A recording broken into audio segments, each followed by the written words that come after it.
Kawawa naman ang bata. Ano?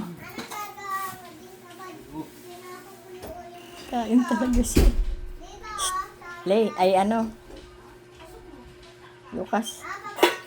Nakukuha talaga siya. Oops. Inalis na. Kawawa naman.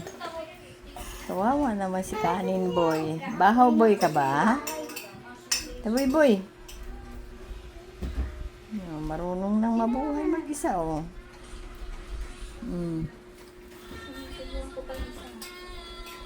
Ayun na si Mama. Ayaw niya, gusto niya yung kanin. Oh. Dali oh. Kakain ka talaga mag-isa dyan? Dali na, ito na oh, may ulam. Pala eh.